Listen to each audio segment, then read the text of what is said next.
The Hormuz puzzle, why the world's most vital waterway can't just reopen.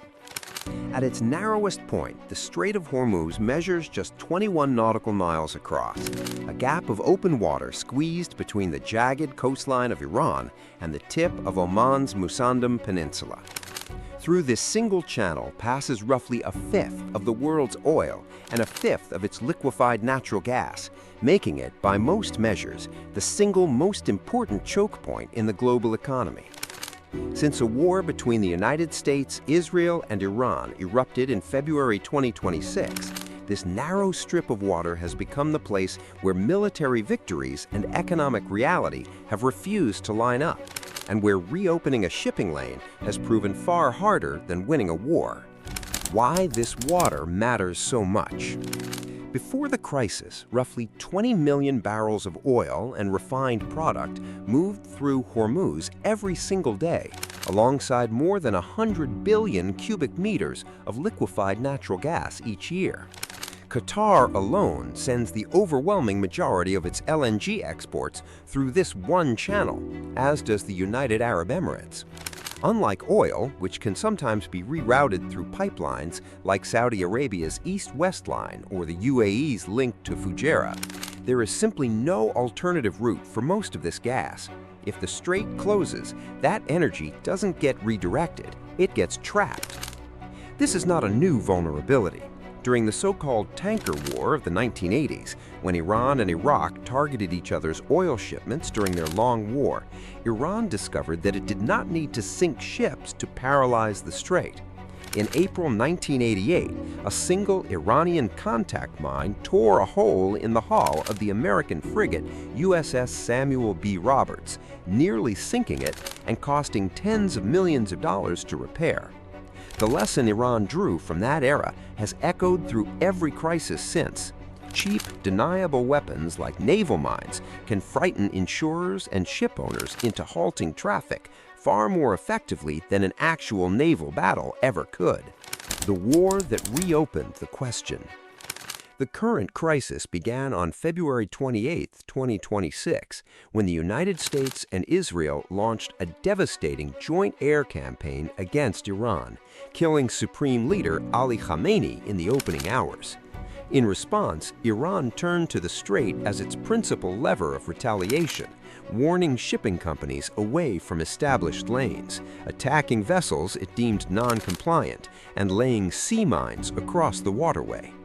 Traffic collapsed almost overnight, and by March, the United States had launched its own aerial campaign specifically aimed at reopening the strait, followed in mid-April by a full naval blockade of Iranian ports.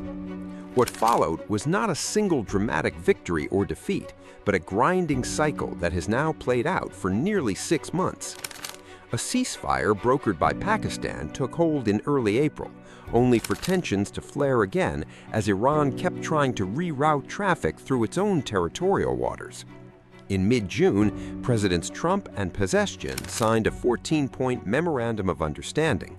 The U.S. would lift its blockade, Iran would clear its mines and allow free passage for 60 days, and in exchange, Iran would receive sanctions relief. For a moment, it worked. Traffic surged to levels not seen since before the war, with hundreds of vessels transiting in the weeks that followed. Then, in July, Iranian forces struck several commercial ships that had bypassed Iran's preferred routing, and Washington reimposed its blockade in early August as the 60-day window expired without a lasting agreement. As of this month, the strait remains in a strange limbo, officially described by American officials as open, yet still running at a fraction of its pre-war traffic, and dominated by Chinese and Iranian-linked shipping willing to accept the risk that Western carriers are not. Why nobody can just reopen it? The deeper reason this keeps dragging on has less to do with firepower than with two much less glamorous problems: mines and insurance. A minefield does not need to cover every square mile of a shipping lane to be effective. It only needs to exist somewhere plausible, because no insurer will underwrite a supertanker sailing into uncertainty.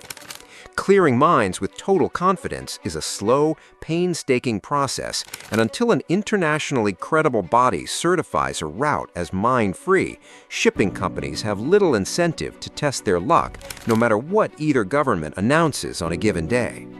Making this worse, the U.S. Navy's mine countermeasure fleet had aged badly in the decades before this war, still relying heavily on 1980s-era wooden-hulled minesweepers and helicopters designed during the Cold War, systems that analysts had long flagged as inadequate for a modern contested waterway.